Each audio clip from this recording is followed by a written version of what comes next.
Hello students, कैसे हैं आप? बिल्कुल ठीक। Okay, very good students. अभी इसके प्रीवियस क्लास में आपने साइक्लोट्रॉन के विषय में स्टडी किया था। साइक्लोट्रॉन एक एक ऐसी डिवाइस होती है जो चार्ज्ड पार्टिकल्स और आयन को हाई एनर्जी तक एक्सेलरेट करने के लिए यूज की जाती है। इसे हम पार्टिकल एक्सेलरेटर भी कहते हैं। ये 1934 में ईओ लॉरेंस और एमएस लिविंगस्टोन के द्वारा इन्वेंट की गई थी। साइक्लोट्रॉन की वर्किंग इस प्रिंसिपल पर बेस्ड है कि जब भी किसी चार्ज्ड पार्टिकल को हाई फ्रीक्वेंसी की इलेक्ट्रिक फील्ड और स्ट्रांग मैग्नेटिक फील्ड में बार बार मूव कराया जाए तो उसकी एनर्जी कंटिन्यूअसली इंक्रीज होती जाती है और उस लार्ज एनर्जेटिक पार्टिकल का यूज हम लोग लेबोरेटरी में न्यूक्लियर फ्यूजन कराने के लिए, कैंसर सेल को डिस्ट्रॉय करने के लिए, मेडिकल डायग्नोसिस के लिए कर सकते हैं। तो साइक्लोट्रॉन का यूज आर्टिफिशियल न्यूक्लियर फ्यूजन के लिए और मेडिकल ट्रीटमेंट के लिए, कैंसर सेल को डिस्ट्रॉय करने के लिए किया जाता है। साइक्लोट्रॉन में रिजोनेंस कंडीशन का मतलब ये होता है कि जब भी चार्ज्ड पार्टिकल की जो साइक्लोट्रॉन फ्रीक्वेंसी है वो अप्लाइड हाई फ्रीक्वेंसी के इलेक्ट्रिक फील्ड के इक्वल होती है, तो उस केस में डीज की पोलैरिटी इस प्रकार चेंज होती है कि जब भी चार्ज्ड पार्टिकल 1d से दूसरे d में इंटर करता है तो हर बार एक्सेलरेट होता जाता है, उसकी energy Q into v times increase होती जाती है और वन राउंड में उसकी energy n 2qv times increase होती है, तो n राउंड में 2n into qv times increase हो जाती है। साइक्लोट्रॉन का यूज इलेक्ट्रॉन को एक्सेलरेट करने के लिए नहीं किया जा सकता क्योंकि इलेक्ट्रॉन एक वेरी लाइट पार्टिकल है और इतनी एनर्जी पर उसका मास चेंज होने लगता है और उसकी फ्रीक्वेंसी कांस्टेंट नहीं रहती है और साइक्लोट्रॉन रिजोनेंस कंडीशन होल्ड नहीं करती है। इलेक्ट्रॉन को एक्सेलरेट करने के लिए एक अलग डिवाइस बनाई गई जिसे हम बीटाट्रॉन कहते हैं और इलेक्ट्रॉन प्रोटॉन दोनों को एक्सेलरेट करने के लिए जो डिवाइस बनाई गई उसको सिंक्रोसाइक्लोट्रॉन कहते हैं। सिंक्रोसाइक्लोट्रॉन में हम सोलेनॉइड और टोरॉइड उन दोनों को कंबाइंड रूप से स्ट्रांग मैग्नेटिक फील्ड प्रोड्यूस करने के लिए यूज करते हैं, जबकि सोलेनॉइड का यूज हम टेलीविजन में करते हैं। ओके, और नेक्स्ट टॉपिक अब हम डिस्कस करने चल रहे हैं। आपको ये पता है कि इलेक्ट्रिक फील्ड और इलेक्ट्रिक फोर्स तो एक एब्सोल्यूट कॉन्सेप्ट है, मतलब ये इस बात पर डिपेंड नहीं करती है कि चार्ज मोशन में है या रेस्ट में है, ऑब्जर्वर रेस्ट में है या मोशन में है, या आप किस फ्रेम ऑफ रेफरेंस से ऑब्जर्व कर रहे हैं चार्ज, इस पर डिपेंड नहीं करता। ये एक एब्सोल्यूट कॉन्सेप्ट है। लेकिन मैग्नेटिक फील्ड मैग्नेटिक फोर्स के साथ ऐसा नहीं है। मैग्नेटिक फील्ड एक रिलेटिव कॉन्सेप्ट है, ये फ्रेम ऑफ रेफरेंस पर डिपेंड करता है। इस बात पर डिपेंड करता है कि जहाँ से ऑब्जर्वर चार्ज को ऑब्जर्व कर रहा है क्या उसके रेस्पेक्ट में चार्ज रेस्ट में है या मोशन में है। अगर चार्ज रेस्ट में है तो केवल मैग्नेटिक फील्ड प्रोड्यूस करेगा, लेकिन अगर चार्ज मोशन में है तो वो इलेक्ट्रिक फील्ड तो प्रोड्यूस करेगा ही करेगा, उसके अलावा मैग्नेटिक फील्ड और प्रोड्यूस करने लगता है। तो मैग्नेटिक फील्ड एक रिलेटिव कॉन्सेप्ट है, ठीक ना। ओके, तो अब हम देखने चल रहे हैं कि कोई चार्ज्ड पार्टिकल जो मोशन में होता है तो ये बात सही है कि मैग्नेटिक फील्ड प्रोड्यूस करता है, लेकिन वो मैग्नेटिक फील्ड कितना होता है, उसका फॉर्मूला क्या होता है, वो किन बातों पर डिपेंड करता है, हम इसका डेरिवेशन करेंगे और इसको डिस्कस करेंगे। आइए अब हम लोग देखते हैं कि जब कोई चार्ज्ड पार्टिकल मोशन में है जो कि v वेलोसिटी से मूव कर रहा है तो कितना मैग्नेटिक फील्ड वो प्रोड्यूस करेगा। ओके, आइए देखें। Magnetic field due to moving charge. क्या? Magnetic field due to moving charge. Moving charge की वजह से मैग्नेटिक फील्ड। क्या? मूविंग चार्ज की वजह से मैग्नेटिक फील्ड। देखिए ये कोई एक प्लेन है, ये कोई एक प्लेन है। इस प्लेन में एक चार्ज पार्टिकल है जिसका चार्ज प्लस क्यू है। एक चार्ज पार्टिकल है जिसका चार्ज प्लस क्यू है, जो कि v वेलोसिटी से मूव कर रहा है और पॉजिटिव चार्ज जिस डायरेक्शन में मूव करता है उसी डायरेक्शन में उसकी करंट फ्लो करती है। ये I करंट है। इस चार्ज पार्टिकल से थीटा एंगल पर कोई एक पॉइंट P है जिसका पोजीशन वेक्टर R है। इस चार्ज पार्टिकल के वेलोसिटी से थीटा एंगल पर एक कोई पॉइंट P है जहां पर हमें मैग्नेटिक फील्ड फाइंड आउट करना है जिसका पोजीशन वेक्टर R है। क्या है? जिसका पोजीशन वेक्टर R है। आइए हम देखें, यहाँ पर मैग्नेटिक फील्ड जो होगा वर्टिकल डाउनवर्ड होगा, into the plane of paper होगा, जिसको हम क्रॉस सर्कल के द्वारा डिनोट करते हैं। आइए हम देखें कैसे फाइंड आउट करेंगे। Step 1, let be consider the motion of charge for a short interval of time dt। हम ये जो चार्ज पार्टिकल मूव कर रहा है इसके मोशन को एक वेरी स्मॉल टाइम इंटरवल के लिए कंसीडर कर रहे हैं, एक शॉर्ट टाइम इंटरवल के लिए कंसीडर कर रहे हैं। वो शॉर्ट टाइम इंटरवल कितना है? dt। कितना है? dt। तो इस चार्ज पार्टिकल के मोशन को हम एक स्मॉल टाइम इंटरवल के लिए या एक शॉर्ट टाइम इंटरवल के लिए कंसीडर कर रहे हैं dt टाइम के लिए। In this time displacement of charge dl equal to v dt। इस टाइम में dt टाइम जो हमने कंसीडर किया है, इतने टाइम में उसका डिस्प्लेसमेंट कितना हो जाएगा? Displacement equal to velocity into time. तो dl इक्वल टू हो जाएगा v into dt। dl equal to हो जाएगा v इंटू dt। इस डिस्प्लेसमेंट की वजह से इक्विवेलेंट करंट कितनी होगी? I इक्वल टू होता है q अपॉन t, तो I equal to q upon dt हो जाएगा। I equal to q upon dt हो जाएगा। ये करंट हो जाएगी। ये क्या हो जाएगी? करंट हो जाएगी। इस करंट की वजह से मैग्नेटिक फील्ड कितना प्रोड्यूस होगा? आइए देखें।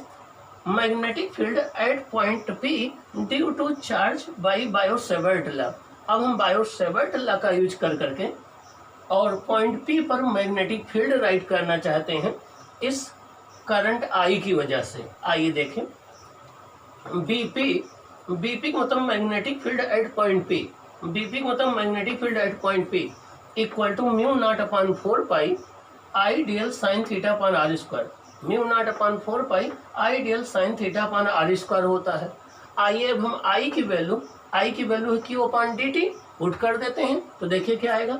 BP equal to mu naught upon 4 pi और q अपॉन dt। देखिए I की वैल्यू q अपॉन dt है, तो हमने I की वैल्यू को क्या किया? रिप्लेस कर दिया। I इक्वल टू है q अपॉन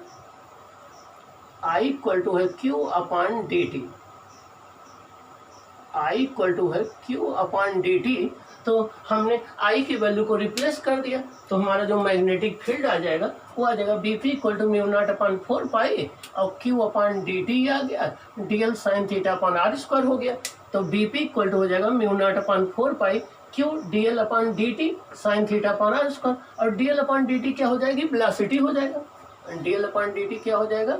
वेलोसिटी हो जाएगा। इस चार्ज पार्टिकल का क्या हो जाएगा? dl अपॉन dt जो है इस चार्ज पार्टिकल की क्या हो जाएगी? वेलोसिटी हो जाएगी। v equal to dl upon dt हो जाएगा।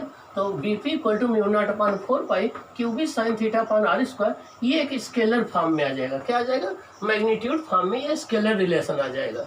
ये मैग्नीट्यूड फॉर्म में आ जाएगा या एक स्केलर रिलेशन आ जाएगा। इसको वेक्टर फॉर्म में लिखना चाहते हैं तो vector vp equal to mu naught upon 4 pi Q v cross vector r upon r cube हो जाएगा।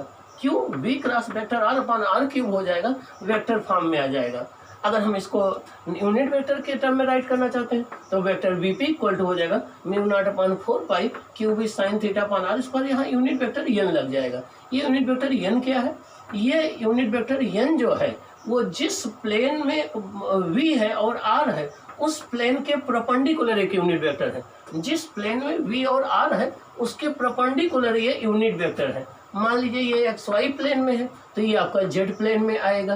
तो n कैप जो है वो यूनिट वेक्टर है perpendicular to the plane of v and r।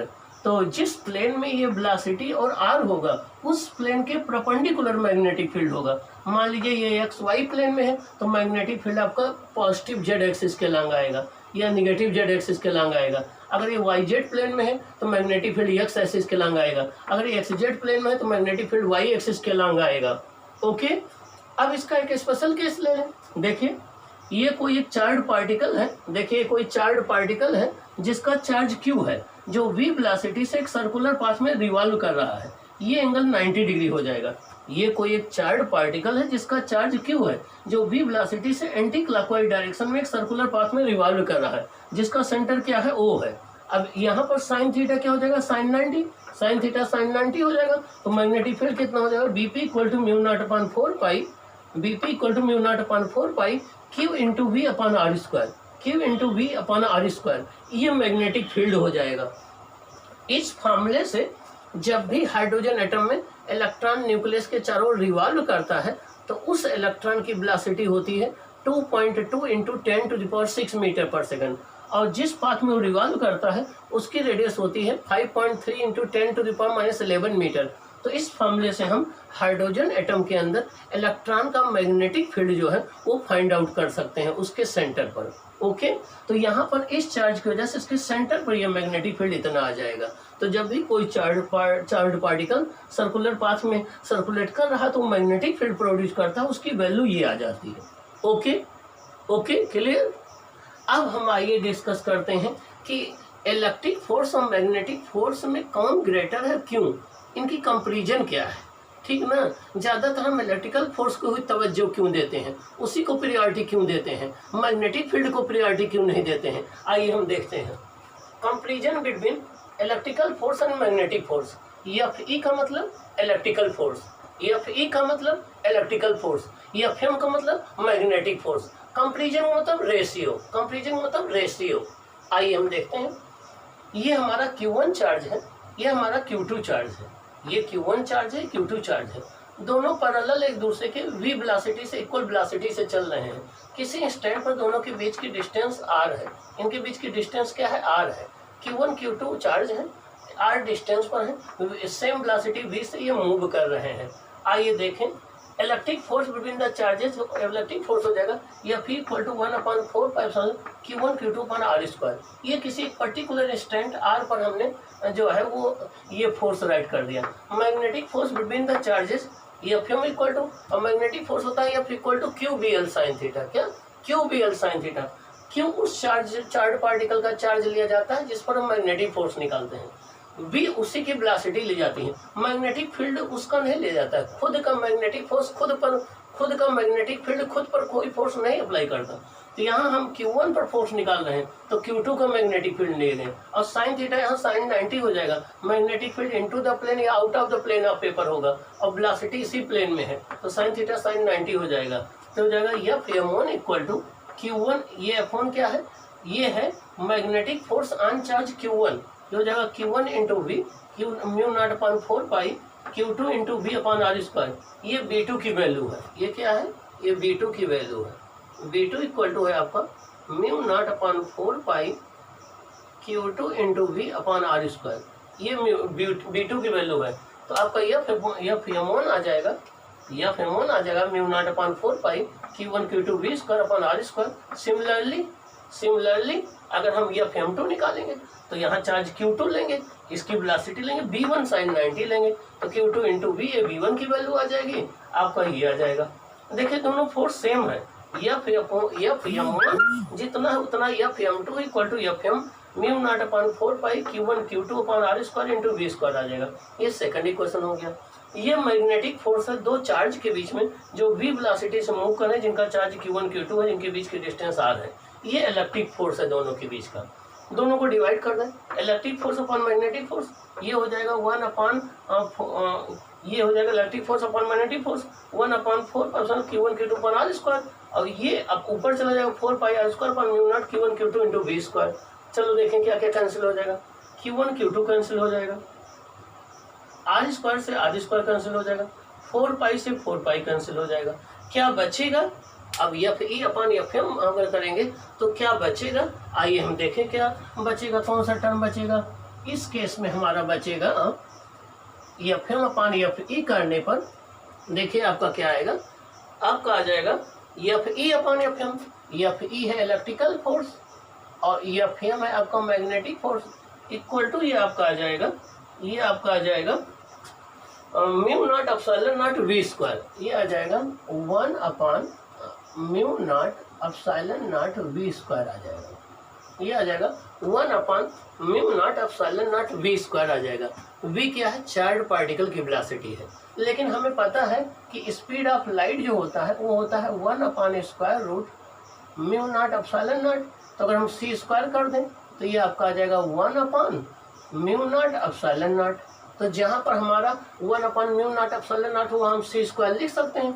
तो हमारा इलेक्ट्रिक फोर्स अपान मैग्नेटिक फोर्स का जो रेशियो आ जाएगा वो आ जाएगा सी स्क्वायर अपान वी स्क्वायर आ जाएगा, सी स्क्वायर अपान वी स्क्वायर आ जाएगा।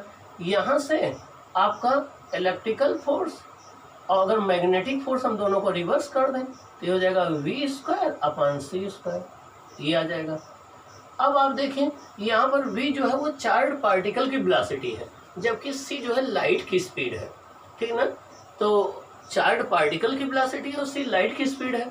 यहाँ पर जो चार्ज पार्टिकल v जो होगा, अब ये तो आपका आ गया थर्ड इक्वेशन, इसको मान लें, ये थर्ड इक्वेशन मान लें। यहाँ पर electrical force upon magnetic force हो गया speed of charge upon light की स्पीड का स्क्वायर। अब चलो देखें इनका लगभग रेशियो कितना आ जाएगा। रेशियो आइए हम अप्रॉक्सीमेट निकालते हैं। अगर हम किसी कंडक्टर के अंदर बात करें तो चार्ज पार्टिकल ड्रिफ्ट वेलोसिटी से चलते हैं।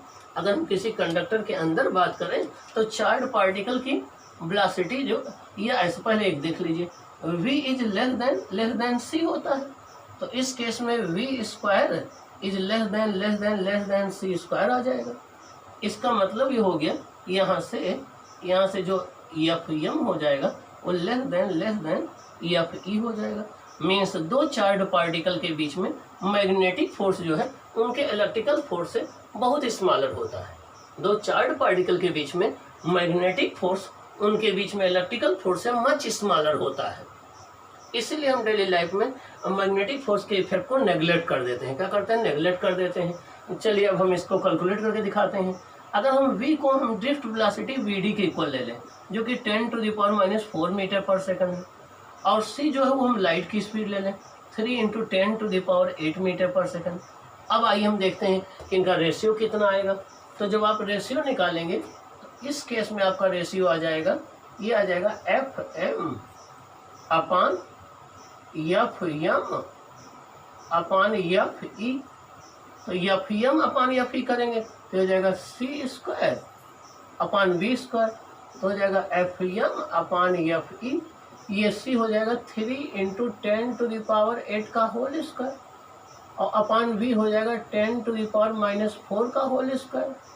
तो ये हो जाएगा F M upon F E equal to हो जाएगा 9 × 10⁻16 अपान ये हो जाएगा 10⁻⁻8।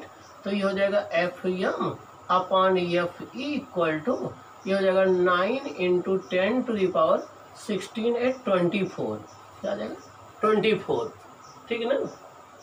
ये आपका आ जाएगा F M upon F E करेंगे तो आपका सी स्क्वायर अपान बी स्क्वायर हो गया। एफ एम इक्वल टू ये आ गया आपका, एक सेकंड, यहाँ पर 1 अपान ये आया सी स्क्वायर, तो यहाँ से आ गया F E upon F M equal to c square upon b square. तो F E upon F M F E upon F M ये आपका था, F E upon F M था ये आपका v square upon c square. तो यहाँ से ये आ जाएगा। अब यहाँ से F M upon F E जो है ये आ जाएगा, F M upon F E करेंगे तो सी स्क्वायर अपान वी स्क्वायर आ जाएगा। F E upon F M था ये आपका है F E upon F M है c square upon v square. तो यहाँ से F M upon F E करेंगे तो ये आपका आ जाएगा v square upon c square. तो ये हो जाएगा आपका 10⁻⁻⁴ का होल स्क्वायर अपान 3 × 10⁸ का होल स्क्वायर। ये आपका हो जाएगा 10⁻⁻8 अपान ये हो जाएगा 9 × 10⁻16 तो ये आपका आ जाएगा 9 1 जा 9, 9 1 जा 9, 110, 9 ये आपका आ जाएगा 10 टू द पावर 16 और 24 अपॉन 9। तो ये आपका अप्रॉक्सीमेट आ जाएगा magnetic force 10 to the power -24 times electrical force. जो मैग्नेटिक फोर्स आएगा वो इलेक्ट्रिकल फोर्स का लगभग 10 टू द पावर -24 टाइम्स आ जाएगा। आइए मैं पहले एक्सप्लेन कर दूं। हम लोगों ने डिवाइड किया था तो ये आया F E upon F M आ गया, 1 upon epsilon naught mu naught V square आ गया। लाइट की जो स्पीड होती है वो होती है c equal to 1 upon square root mu naught epsilon naught, दोनों तरफ का स्क्वायर कर दो तो c स्क्वायर हो जाएगा 1 upon mu naught epsilon not. जहाँ 1 upon mu naught epsilon not लिखा हुआ हम c स्क्वायर राइट कर सकते हैं, तो हो जाएगा F E upon F M equal to, यहाँ पर हमने लिख दिया c स्क्वायर हो गया c square upon B square, तो F E upon F M हो गया c square upon B square. अब यहाँ v की value much less than c है, v की value much less than c है, तो बी स्क्वायर जो होगा c स्क्वायर से और कम होगा, तो एफ एम की वैल्यू मच लेस होगी एफ ई से। मीन्स मैग्नेटिक फोर्स जो होगा दो चार्ज पार्टिकल के बीच में उनके इलेक्ट्रिकल फोर्स से बहुत कम होगा। अगर हम ये मान लें कि दोनों चार्ज पार्टिकल ड्रिफ्ट स्पीड से चल रहे हैं, ड्रिफ्ट वेलोसिटी से, जिसकी value 10 to the power -4 metre per second होती है, ये लाइट की स्पीड है, तो देखिए रेशियो क्या आ जाएगा, magnetic force upon electrical force हो जाएगा v square upon c square. तो magnetic force upon electrical force, ये ड्रिफ्ट वेलोसिटी होगी 10 टू द पावर -4 का होल स्क्वायर अपॉन ये लाइट की स्पीड 3 × 10⁻8 का whole square, 10 to the -8 upon 9 × 10⁻16, तो आ गया 10 टू द -4 अपॉन 9। अप्रॉक्सीमेट आ जाएगा magnetic force 10 to the power -24 times electrical force आ जाएगा। तो दो चार्ज पार्टिकल के बीच में जो मैग्नेटिक फोर्स होता है इलेक्ट्रिकल फोर्स का 10 टू द पावर -24 टाइम्स होता है, या इलेक्ट्रिकल फोर्स जो है मैग्नेटिक फोर्स का 10 टू द पावर +24 टाइम्स होता है। तो मीन्स मैग्नेटिक फोर्स की value very very very small होती है, इसलिए डेली लाइफ में ज़्यादातर हम जो है इलेक्ट्रिक फोर्स को ही फील करते हैं। क्या? इलेक्ट्रिक फोर्स को ही फील करते हैं। अब इसके कुछ केसेज यहाँ से हम डिस्कस कर सकते हैं। आइए देखें केसेज इसके क्या बनेंगे। इसके केसेज बनेंगे, आइए हम इस पॉइंट्स पर कुछ इम्पोर्टेंट नोट्स देख लेते हैं इस टॉपिक पर कि क्या इम्पोर्टेंट बातें पूछी जा सकती हैं। देखिए, as we know that v is less than c, means किसी भी चार्ज पार्टिकल की जो वेलोसिटी होती है, चाहे वो किसी कंडक्टिंग वायर के अंदर हो या बाहर हो, उसकी वैल्यू जो है वो स्पीड ऑफ लाइट से बहुत कम होती है, क्योंकि स्पीड ऑफ लाइट होती है 3 × 10⁸ मीटर पर सेकंड, और चार्ज पार्टिकल अगर किसी कंडक्टर के अंदर मूव करेगा तो ड्रिफ्ट वेलोसिटी से मूव करेगा 10 to the power -4 metre per second से, तो v की वैल्यू जो है c से मच लेस होती है। तो मैं F M is less than F E. तो अगर टू करंट कैरिंग वायर के बीच में जो मैग्नेटिक फोर्स की वैल्यू होती है इलेक्ट्रिकल फोर्स से, या जो मैग्नेटिक फोर्स की वैल्यू होती है इलेक्ट्रिकल फोर्स से मच लेस होती है। So nature of the force between two parallel moving charges are charge beam is decided by electric force. Means अगर दो न्यूट्रल वायर है जिसमें करंट फ्लो कर रही है तो वहां पर तो नेट फोर्स डिसाइड होता है मैग्नेटिक फोर्स से, लेकिन अगर दो चार्ज पार्टिकल की बीम फ्लो कर रही है तो वहां पर नेट फोर्स जो है इलेक्ट्रिक फोर्स से डिसाइड होता है। नहीं समझे? अगर ये दो पैरेलल वायर हैं जिसमें करंट I1 I2 फ्लो कर रही है तो इनके बीच में नेट फोर्स डिसाइड होता है मैग्नेटिक फोर्स से, लेकिन अगर दो पैरेलल बीम है चार्ज पार्टिकल के मूव कर रहे हैं तो उनके बीच में नेट फोर्स इलेक्ट्रिक फोर्स से डिसाइड होता है। आइए देखें डायग्राम के थ्रू। ये लाइक बीम है, देखिए ये निगेटिव नेगेटिव है, ये निगेटिव नेगेटिव है, दोनों पैरेलल मूव कर रही हैं, तो ये इनके बीच में इलेक्ट्रिकल फोर्स कैसा होगा? रिपल्सन होगा, क्योंकि लाइक चार्ज एक दूसरे को रिपल करते हैं। अब ये निगेटिव चार्ज इधर जा रहा है तो इसकी करंट किधर फ्लो करेगी? इस डायरेक्शन में मानी जाएगी। ये निगेटिव चार्ज इधर जा रहा है तो इसकी करंट इधर मानी जाएगी। दोनों सेम डायरेक्शन में करंट है तो इनके बीच में मैग्नेटिक फोर्स क्या लगेगा? अट्रैक्शन लगेगा। तो देखिए मैग्नेटिक फोर्स अट्रैक्शन है। दो लाइक करंट एक दूसरे को अट्रैक्ट करती हैं, लाइक करंट रिपल करती हैं, तो मैग्नेटिक फोर्स अट्रैक्शन होगा। लेकिन इलेक्ट्रिक फोर्स ज़्यादा होता है मैग्नेटिक फोर्स से, तो नेट फोर्स क्या आएगा? रिपल्सन आएगा। नेट फोर्स क्या आएगा? रिपल्सन आ जाएगा। तो ये दोनों बीम क्या करेंगे? एक दूसरे को रिपल करेंगे और आगे बढ़ने पर ये क्या हो जाएंगे? डाइवर्ज हो जाएंगे, इसमें डाइवर्जन हो जाएगा। तो जब भी दो लाइक चार्ज की बीम पैरेलल बीम मूव करती हैं तो उनमें डाइवर्जन होता है, ठीक ना। जबकि दो करंट अगर पैरेलल करंट होती हैं तो उनमें अट्रैक्शन होता है। यहाँ पर देखिए ये नेगेटिव चार्ज है, ये पॉजिटिव चार्ज है, तो इसकी करंट आपकी इस डायरेक्शन में आएगी, इसकी करंट इस डायरेक्शन में जाएगी। अब करंट एक दूसरे के अपोजिट डायरेक्शन में है, तो इनमें मैग्नेटिक फोर्स तो क्या होगा, रिपल्सन का होगा। मैग्नेटिक फोर्स देखिए रिपल्सन का होगा। इलेक्ट्रिक फोर्स अनलाइक चार्ज जो है अट्रैक्शन का होगा। नेट फोर्स इलेक्ट्रिक फोर्स होता है, नेट फोर्स इलेक्ट्रिक होगा, अट्रैक्शन होगा। तो ये दोनों बीम एक दूसरे को क्या करेंगे, अट्रैक्ट करेंगी, आगे चल के कन्वर्ज हो जाएंगी। क्या हो जाएंगी, कन्वर्ज हो जाएंगी। तो जब भी दो अनलाइक चार्ज पार्टिकल की बीम ट्रेवल कर रही हैं तो आगे चल के वो कन्वर्ज हो जाती हैं, लेकिन अगर लाइक चार्ज पार्टिकल की बीम चल रही तो डाइवर्ज हो जाती हैं। उसका रीजन क्या है कि यहाँ पर इलेक्ट्रिकल फोर्स डोमिनेंट होता है दो चार्ज पार्टिकल की बीम में, जबकि दो करंट कैरिंग वायर में मैग्नेटिक फोर्स डोमिनेंट होता है, वहाँ इलेक्ट्रिक फोर्स डोमिनेंट नहीं होता है। ठीक ना। तो due to this unlike beam सोच कन्वर्जेंस व्हाइल मूविंग, तो अनलाइक चार्ज जो बीम होती हैं आगे मूव करने पर कन्वर्ज होती हैं, एक दूसरे की तरफ आकर के अट्रैक्ट हो जाती हैं। Since each current carrying wire is electrically neutral, हर एक करंट कैरिंग जो वायर होता है उस पर कोई चार्ज नहीं होता है, तो वो इलेक्ट्रिकली न्यूट्रल होता है। और इलेक्ट्रिकली अगर न्यूट्रल है तो उसके बीच में इलेक्ट्रिक फोर्स तो लगेगा ही नहीं। ठीक ना। So they do not apply electric force on each other, means हर एक करंट कैरिंग जो करंट कैरिंग वायर होते हैं वो इलेक्ट्रिकली न्यूट्रल होते हैं, और न्यूट्रल होंगे तो वो एक दूसरे पर इलेक्ट्रिक फोर्स तो अप्लाई करेंगे नहीं, करेंगे कौन, केवल मैग्नेटिक फोर्स अप्लाई करेंगे।